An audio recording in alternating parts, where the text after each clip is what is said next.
How's it going, guys? Egg fried cheese back once again, this time with a slightly more serious video today than what you normally used to on the channel. It's basically a vlog to explain one of the reasons why I haven't been around all that much. As much as I was loving uploading the Binding of Isaac videos, I am hopefully going to be getting back into it. It's going to be taking me a little bit of effort, unfortunately. It is something that, as I say, you'll find out in a little bit later on in the video the reasons why I haven't been going forward. With regards to the particular video itself, the reason I'm doing it is just to try and raise a little bit more awareness as well of basically what's been going on. So going right back to the start, as much as this is going to gross out a few people, unfortunately it's part and parcel of what's actually going on, and people that actually have what's going on with myself at the moment will basically talk about it as general, and that's only because people seem to think that it's quite a taboo and it's quite a difficult subject to really discuss. But it's something that is basically the norm for me because of what's been going on. So going right back to the start, about a year and a half or so ago, I was getting a little bit concerned with regards to going to the doctor because of things that were happening basically when I was going to the toilet and I was passing blood. Now, there's quite a family history going on with everything that goes on in real life. A few of you know in work. If you are watching these videos, a few of you may not know. But there's somebody that basically looks down on me every single day of the week of every single week of every single year. And that's my dear grandmother. And she unfortunately lost the battle for cancer. And that was back talking 3.5 years ago. So it's quite a while ago that it originally happened. And she ended up dying from bowel cancer and lung cancer combined. She managed to fight it when it first came, and it ended up coming back and it was incurable. And as much as that really hurts, it still hurts. It really does. And unfortunately, I say there's nothing more that can be done about it. And I'd love to have one more day with her. But the reason there was always a concern, I'm sorry about knocking the microphone, but there's always been a concern because it's been in the family.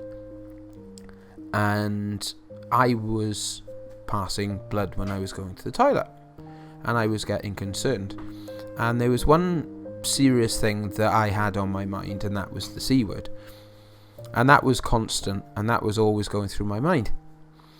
And as I'll explain, this falls back to one of the reasons why I wasn't around even back then, as much as I wanted to be around now. And I wasn't able to be around now because of everything that was going on.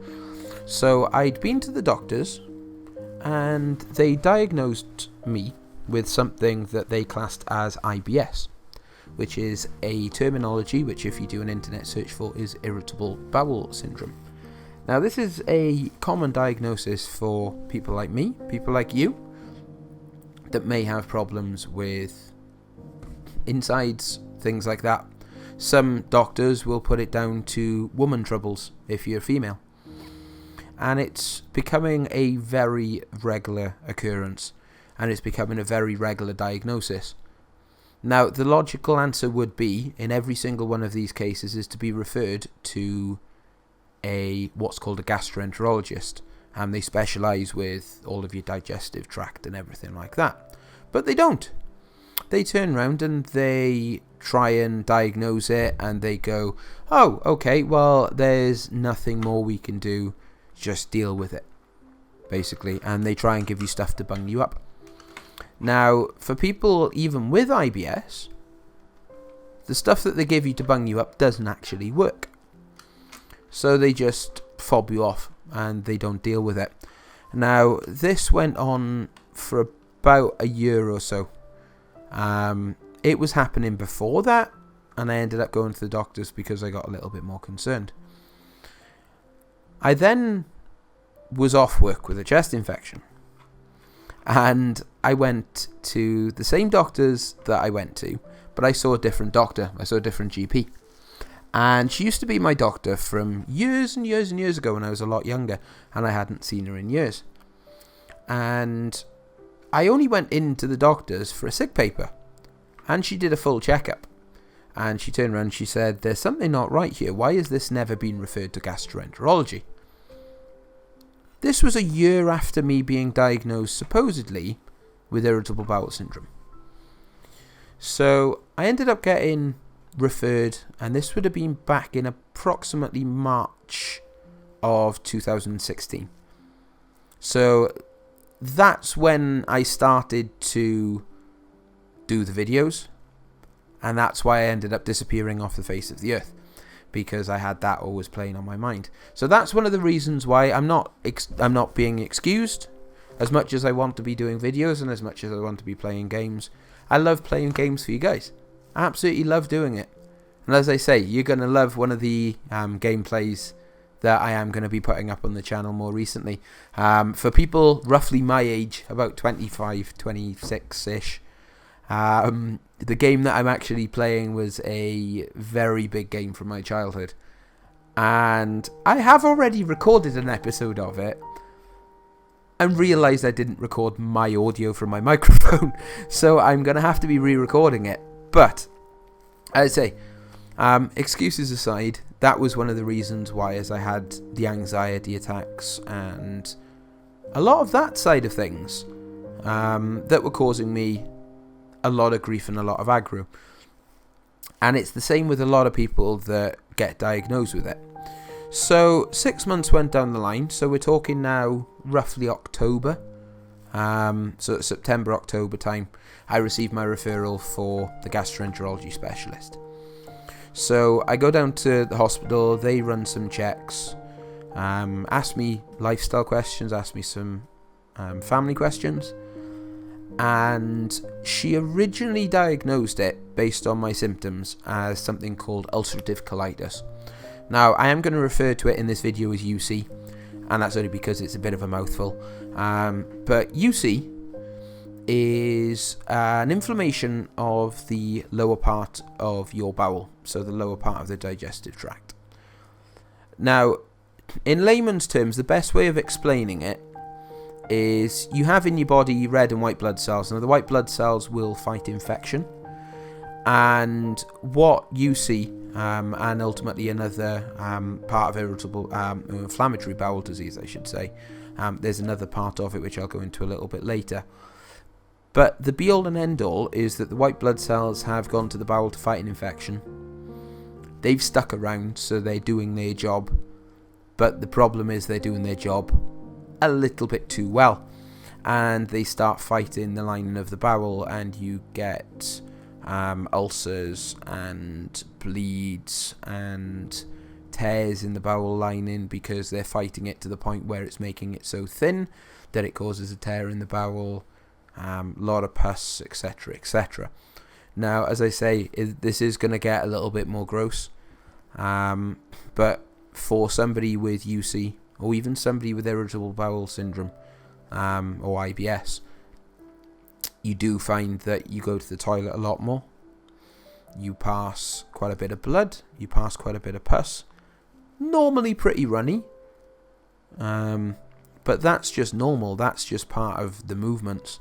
And any medication that you get given by the doctors or hospital to try and bung you up or try and make it a little bit more solid, you got no chance. They don't work. Or, as I state, they don't work for me. Everybody's individual. Everybody's treatment plan's individual. I'm currently on a medication called Pentasa, and I say I'm on omeprazole as well because of the steroids I've been on and everything along those lines. So I'm on quite a lot of medication, and it's not pleasant. But that's part of UC, and that's part of IBD, which is inflammatory bowel disease. Now, with regards to that side of things, I did have to go in and I had to have a camera, what's called a magic eye, or a colonoscopy. Now, a colonoscopy, as you can probably imagine, is to put a camera to try and find out exactly what's going on. Now, with regards to a colonoscopy, it's not the most pleasant of procedures, as you can imagine. I was under sedation on the first time that I ever had one. As I say, it does get a little bit uncomfortable, a little bit painful in some areas, depending on where the inflammation is and everything along those lines. And after the colonoscopy, they had a little look, and I had the report back from it, all in doctor speak, thankfully. But they diagnosed me with mildly active ulcerative colitis and diverticulitis. So that gave me some answers about what had gone on. And from that point, then I was waiting for another referral to the doctor that I had originally seen for it. So that all went all okay.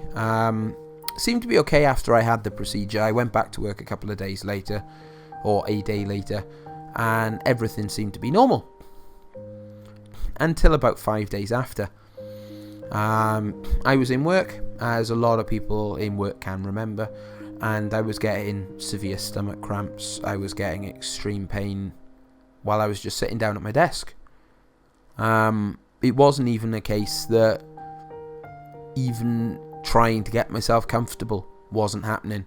And this went on for about 5.5, 6 hours, roughly, in work. So it was the majority of the day. And I finished at 8 o'clock. I went home and tried to relax. Hour went by, it was getting worse. Another hour went by, it was getting even worse again. To the point about 11:30, then I was sitting on this bed right behind me, in tears. I couldn't move. I was in absolute agony. Any movement was causing me an awful lot of pain. So this was 5 days after the procedure, so I thought it was something to do with the procedure about what they'd done, as what they do on the actual procedure is they can take what's called biopsies. So they'll take bits of the bowel lining as they're going around just to check and send them off to the lab for testing. I ended up then ringing NHS Direct, and by the time I rang NHS Direct, they suggested that I get myself up to accident emergency. So I checked myself into accident emergency. This was about 2 o'clock in the morning. So you got to think now that I'd been awake from 6 o'clock the previous morning, and I was still awake at 2 o'clock in an awful lot of pain, sitting in A&E. And there was only about 6 or 7 people there, so it wasn't that busy. But I didn't get called in to see a doctor until 9 o'clock in the morning. So I was in A&E for 7 hours, because they didn't class the pain and the severity of the reason I was in A&E to be an emergency. So I was waiting there for 7 hours in absolute agony. They wouldn't give me much pain relief anyway, and I was asking for it, and I was doubled over in pain constantly, trying to get myself comfortable. So I ended up seeing a doctor at 9 o'clock in the morning. At 9 o'clock in the morning, then, they said, right, go and sit in the waiting room. We'll go send you down for an x-ray. Go find out what's going on. And then sit in the waiting room, and then we'll wait for somebody to come back and double check and find out what's going on. Went down for the x-rays about 9:05-ish after I'd been seen. Wait until about 11:30 then to be seen by the doctor once again. So by this point now, I'd almost been in A&E for 12 hours. And I'm getting no answers. So at about 11:30 then in the morning, I went back in to see the doctor, and they said, right, we're going to have to get you onto one of the beds, etc, etc. So they put me onto one of the beds, and they then ended up getting admitted to hospital. So I was down in A&E for about a further 12 to 15 hours, and then I got moved down onto a ward. So this is based on a diagnosis of ulcerative colitis that I just had a colonoscopy for. So they're ultimately thinking there's going to be complications from the colonoscopy. So I ended up going down to a ward called the MAU, which is the Medical Assessment Unit. and I was obviously kept in hospital for a couple of days where they were going to be doing a couple more scans, etc., to find out what was going on. A couple of days after that particular point, I end up getting in extreme pain once again. This is worse than when I was in hospital. And every single time I moved, it was causing... It felt like somebody stabbing a knife into basically my rear end. And yeah, that went on for a week. Ended up having another camera. Had CT scans, had MRI scans, had ultrasound scans. And they couldn't find anything. They couldn't find what was causing the pain.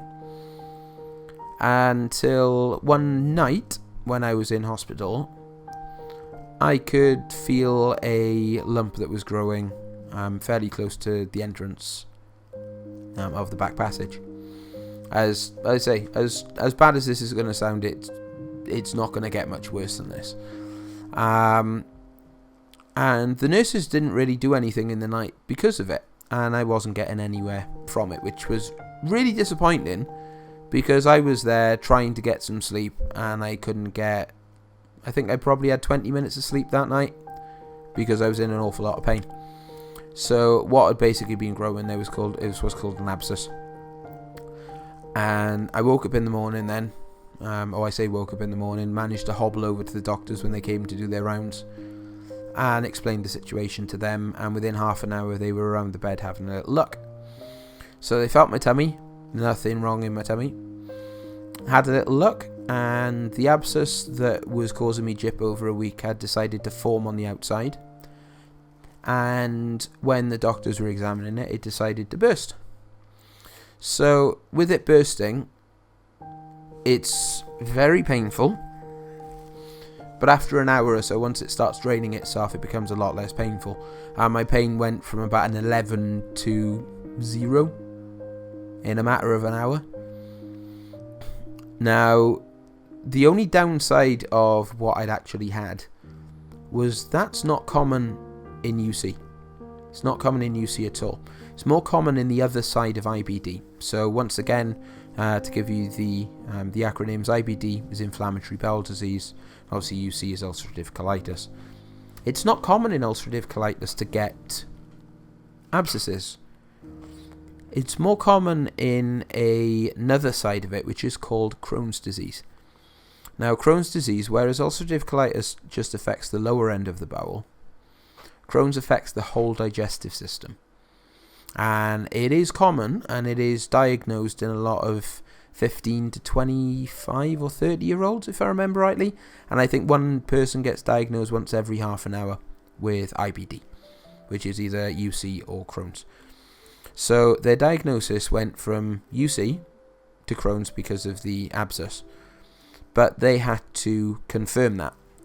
So on top of all of the scans and on top of all of the stuff that had to be done, I ended up going into surgery. So I waited 2 days to go into surgery, went into surgery. They surgically drained and packed the actual wound itself, and they did an invasive procedure to try and find out what was going on. So from this point again, I then had to go in for more MRI scans, and I had to go for more ultrasound scans to find out what was causing the problem and find out exactly what had happened. Now, it's terminology that you may have heard. It's called a fistula. Now, what a fistula is basically a channel that runs from one end of where the abscess would be to somewhere else, which would probably be the bowel lining, etc., etc. Now, these fistulas, they normally run up alongside the bowel. On an MRI scan that I had on the second time, they found that the fistula was running across the bowel.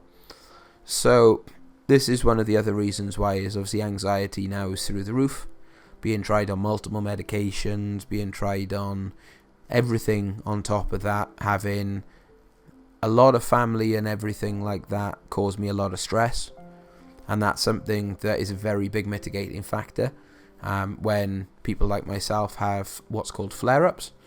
So a flare-up is when the actual illness itself starts taking over my body, and it will hospitalise people. So you'll find that as much as, like for me, and a lot of people that are out there, I look well. And it's because we always put on a brave face. We always try and let people know that, I say, in the end of the day, it's an invisible illness. It's something that does affect my day-to-day life. I run back and forth to the toilet 15, 20 times a day in some cases. Absolutely drives me insane. It drives me absolutely balmy. But unfortunately, I have to live with it. There's nothing much more that I can do about it, apart from change diet and etc., which I'm in the process of doing at the moment. But it's part and parcel of the illness. So I ended up having to have surgery for it, having a lot of anxiety, a lot of family troubles that were going on. And then I ended up getting discharged from hospital. 2 days later, I go up to an old friend of mine. We go down, or we were just about to go down to the pub to go and have a couple of games of pool. Get up off the sofa, get severe chest pains. I was under sepsis when the paramedics turned up. They gave me another IV in my arm to give me paracetamol and got rushed back into hospital. So this is after a stint now of being in hospital for 15 days. Come out for 2 days, go back in. They kept me in for 2 days, found that they claimed it was muscular, but on an investigation once again, it was all to do with the IBD and the Crohn's, because for whatever reason, I ended up getting another infection through the fistula and the abscess that I had. So I ended up spending 17 days in hospital, majority of November. So majority of my sister's birthday, majority of my grandparents' birthday, a lot of people that I know that I didn't have a chance to go and see on their special days. But that's just part and parcel of it. Unfortunately, I'm going to end up back in hospital. And the reason I'm saying I'm going to end up back in hospital is when I got discharged, I'd spoken to one of the surgical doctor teams, because the fistula will have to be operated on. And I've actually got to go back on the 19th of January. So keep in mind, we're only the 3rd of January now. I've got just over 2 weeks before I've got to go back into hospital to have surgery. And it could very well affect my life. And being brutally honest with you, yes, I'm scared. I am very scared of the unknown, as it were. I don't know what's going to happen on the surgery. I don't know whether they're just having another look, or whether they're going to do the surgery that was discussed. Now, I'm not going to go into what the surgery was, because it is quite extreme. So I'm not going to obviously go into it. But there are quite a lot of complications to the actual surgery itself. 75% chance that it could cause me another lifelong condition on top of what I have, which is severely going to affect my work and my life. But that's something that I'm going to have to weigh up those options for, which ultimately I don't really have a choice. But it's one of those that, this as I say, it is going to be quite a lengthy vlog. I know, obviously, I've been going like 23.5 minutes now, or 24 minutes almost. But it's a story that I want to try and raise awareness for people. And the reason I'm doing that, it's a new year. I've been very anxious. Thankfully, I've ended up meeting somebody that I do get on very well, very, very well with. I should say. Getting a bit tongue-tied. But I say I do get on very well with them, and I say you're never going to see him in any of the vlogs, unfortunately. But it is somebody that I have got on very well with, and they are very supportive. And it's the same with a lot of my friends now. In some cases, the family that are dealing as well, they are very, very supportive. And I know full well that everybody's going to be there. And I'm hoping it'll be the same with anybody that does end up watching the video and has any questions about what's going on. However, it is one of these illnesses that unfortunately there is no cure for. And I'm going to have it for the rest of my life until they do find a cure. I'm very doubtful that they are going to find a cure in the next 8 years. That's if I live up until 105. Which is going to be unlikely. But as I will state, there's a lot of stuff that's going on with vlogs and everything like that. There will be daily, I say daily updates. There'll probably be weekly updates. There may be a couple in the week or what have you. So if I do want to sit down and talk and just get some things off my mind, I'll sit down and get things off my mind. There will be a playlist on my channel for all of the videos. So if you have got any questions or anything along those lines, fire them away, chuck them in the comments down below. I'll try and answer them as best I can. I've ended up getting quite a lot of friends through social media for the illness and that side of things. There are loads and loads of support groups out there, so if you're in a position where you're suffering yourself, if you're in a position that you want to talk to somebody, as I say, my social media links are down below in the description. They're also on my channel. Hit me up, send me a message on YouTube. I may not get it on YouTube very quickly, and that's only because I don't really look at my messages on YouTube, unfortunately. But with social media, I'm on most of the time anyway, so you're more than welcome to obviously get in touch with myself and have a little chat. I don't know how good I am to chat to, but in the end of the day, it's nice to speak to somebody that is in the same position as you. And if you have got any questions, just open up to them. As I say, as much as it's a lifelong illness and it's something that is a little bit taboo to talk about, we're talking about poo. That's basically what it is. It's an illness that affects all of that side of things, and it's not pleasant, but unfortunately we've got to deal with it. We've got to crack on, and as I say, there's not much more that we can do. On another note as well, because of this particular illness and because of the surgery that I now have to have, based on previous vlogs that have been on social media, and I don't know whether I've actually put one up on the channel, I'm not too sure, but I would have mentioned something along the lines of my charity skydive for Scope. Now that has slightly changed. That is going to be for Scope and the Crohn's and Colitis UK. They are the charity that specialise in research and providing support for people like myself and other sufferers of IBD. They're a very decent charity. I say, as a standard, you get a couple of things from them, which really does help. You get a little card like this. It's got my membership for Crohn's and Colitis UK. Don't know whether you'll be able to see that in itself. Yeah, as I say, Crohn's and Colitis UK. But on the back of that as well, it's got what's called Urgent Can't Wait. I don't know whether it'll... so there we go. So basically, if you go into a store with a particular card, you can ask them to use their toilet facilities if you're in an absolute emergency. Get a radar key for disabled toilets as well. As much as I hate using it myself because of the looks that you get from people, I say I've only ever, since I've been diagnosed at the start of November, well, start-ish of November, I've only used the key once, and that's because there wasn't enough room for facilities when I went to a one of the big shopping places down in Swansea, and that's the only ever time that I've used them. So people like myself, I'll always try and use the facilities same as a normal person would. So I don't want to be treated any differently. I don't want to be treated as if I have a disability. Because in my eyes, I don't think I have a disability. I think I've got a condition that's just going to affect me. That's going to make my life a little bit more difficult. And that's the way that I'm thinking about it. And yeah, it's going to be difficult to come to terms with it. And it's difficult to say that. Because, yes, I am disabled. I have a invisible illness that's going to be with me for the rest of my life. But I'm not going to let it affect me. As I stated, if I can do this charity skydive once I've had this surgery, I'll be jumping out of a perfectly good aeroplane with a parachute strapped to my back, screaming "Holy fucking Mary" while I'm diving headlong to the ground.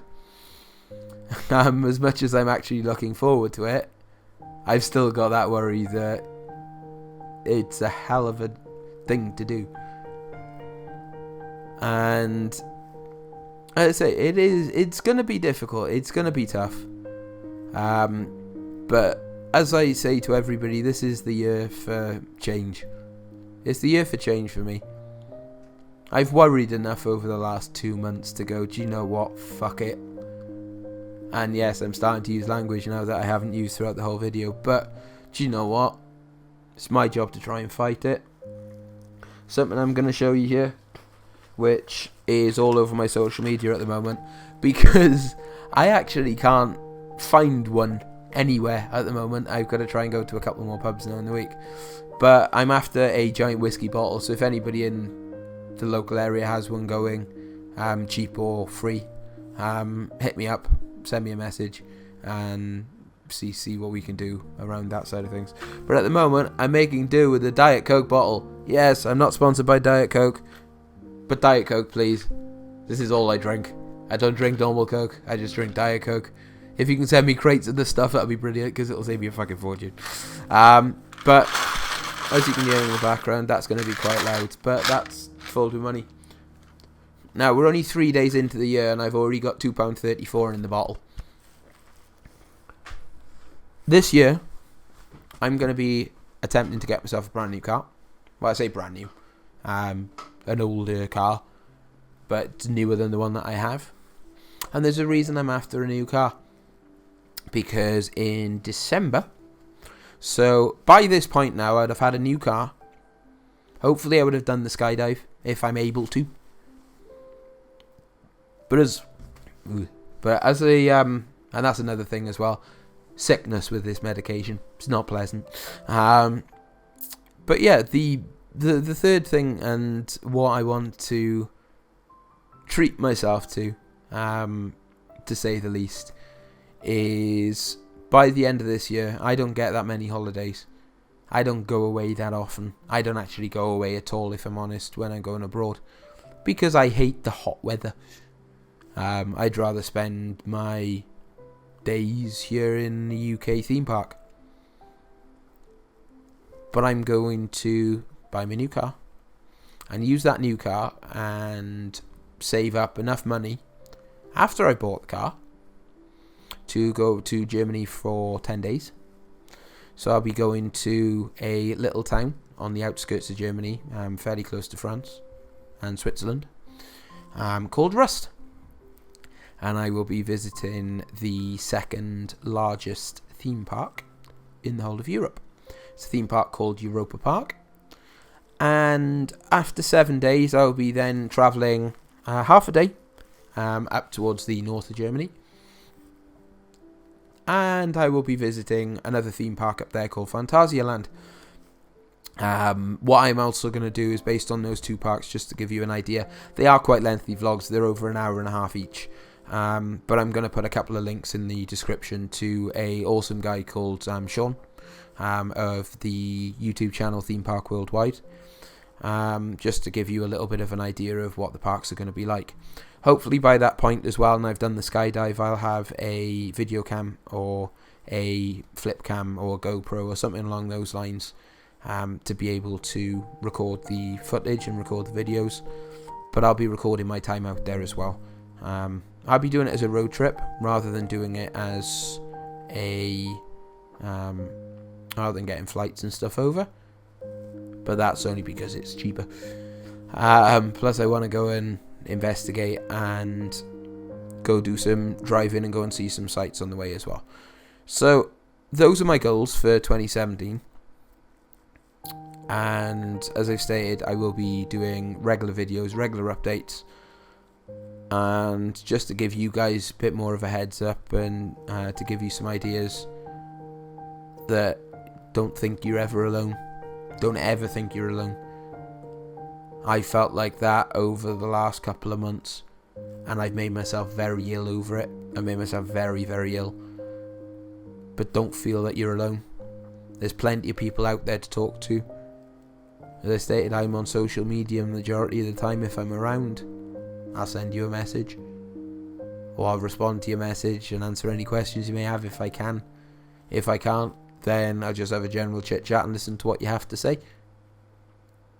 We're all here for each other, and literally don't let that affect anything whatsoever, because it's a difficult illness. It is a very difficult time, and it's a difficult time for me. But it's taken me a couple of months to get to a point where I'm saying, do you know what? Fuck this illness. I'm gonna beat it. I'm gonna come to a point where I'm gonna be better, and I'm gonna be stronger than I ever was, even before I had the illness. Ultimately, I've had the illness for the last year and a half. I've made do over the last year and a half. I've cracked on. But this is the year for change. So, as I say, I'm going to leave that vlog here because it's been 35 minutes. I will do regular vlogs. There will be a playlist on the channel. There'll be dated vlogs. I'll try and do one a week just to have a quick update to let you know what's been going on. They may be a little bit extreme in some cases. However, unfortunately, that's part of the illness. And as I say, I'd rather tell you as it is rather than trying to cover it in chocolate and coat it in chocolate, basically. That's not me. I'd rather let you know as it is, because that's the way I'd like to know. And as much as gruesome as it sounds, I'd rather people know, because it'll give people more of an understanding of what's going on. But as such, I've been Egg Fried Cheese. This has been an update vlog. Thank you for watching. If you have tuned in and stuck right up until the end, okay, just to give you a little bit of a heads up, there are going to be a couple of giveaways on these videos. Also as well, I'm going to be doing a charity live stream, and anybody that is in these particular videos, there is going to be at the end of the video, there's going to be a little slate where there's going to be a link. If you pop your name down on the link, it'll be like what we call a survey monkey. Pop your name down on the link, and then if you do tune into the charity live stream, give you a couple of extra perks while you're watching. I won't tell you what they are yet, because that in itself would be telling. But there is going to be a little slate at the end with a link. The link will also be in the description down below. Feel free to click on it, leave your name on there, leave a contact email, and as I say, it'll give you some perks when it comes to the charity live stream going forward. When that's going to be, I don't know, but there will be updates on the channel fairly soon. But thank you so much for watching. Feel free to leave a like, comment, favourite on the video. It is greatly appreciated. I say, if you leave a comment, I will do my best to try and respond to them, as many as I can. I can't say I'll respond to them all, because I do have a job and I am quite busy in real life, unfortunately. I'm not like some of these YouTubers that can do it as a job and they just spend all their days behind a computer screen. Even though I kind of do, but in a slightly different light. But as I say, I'll try and respond to as many of the comments as I can. But thank you for watching. I've been Egg. This has been one of our update vlogs, and I shall see you all again next time. Ciao for now.